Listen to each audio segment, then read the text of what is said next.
Kenobi was not what most of us expected. For a lot of us, it was our most hyped show that Disney has ever made. It showed an Obi-Wan that had lost his hope and regained it through Leia. I don't think this was a bad way to go about his character arc, but I do think they missed the mark in trying to convey that message. Kenobi was a missed opportunity.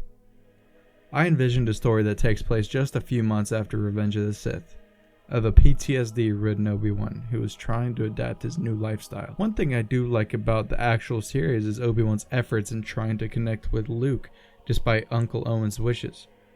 Let's go back to the beginning.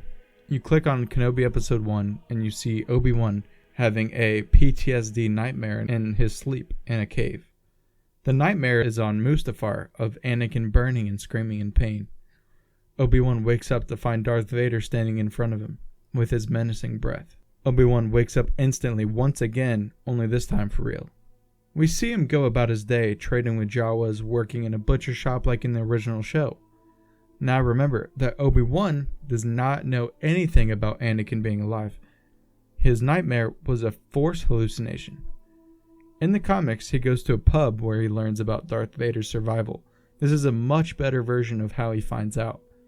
There is no way Obi-Wan wouldn't have heard of Darth Vader being Emperor's right-hand man a decade into his hiding. The overall story should have been about Obi-Wan protecting Luke from the shadows. Perhaps Inquisitors do come looking for surviving Jedi, and one of them feels Luke's connection to the Force, so Obi-Wan steps in to save the day without Luke even realizing. It should have been a story about his trials mentally with PTSD, with his master Qui-Gon Jinn guiding him forward through voice only. In my version, Darth Vader and Obi-Wan do not encounter each other in person. I do not care what anyone says. In A New Hope, Darth Vader says, "When I left you, I was but the learner. Now I am the master." And that perfectly lines up with Anakin's betrayal and how they ended things on Mustafar. Anakin lost that fight because he was a learner who let his emotions cloud his judgment. Perhaps flashbacks of Obi-Wan and Anakin's adventure could be interwoven throughout the show that could connect to the wider meaning of the show.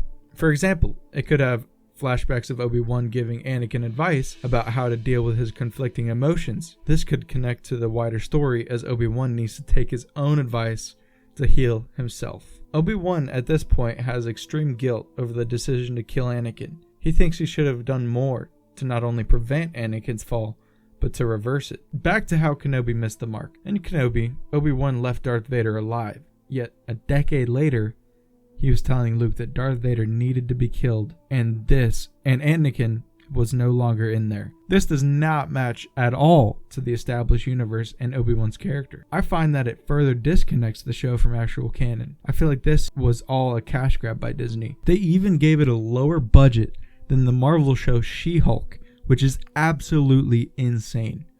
I remember my first reaction to the first Darth Vader scene in Kenobi in Vader's castle, and I honestly thought that I was watching a fan film. It did not look movie quality in any capacity. The writers did not even seem to consider how the show actually fits into the established canon. Anyway, enough ranting. If you guys enjoyed my take on why I thought Kenobi missed the mark, if you liked what I would have done, then let me know. And comment what you would do differently if you were in the writer's chair. Thanks for watching. If you guys do like these shorter style videos, let me know. I can make longer videos and kind of go and, my overall vision for everything, specifically what I would do.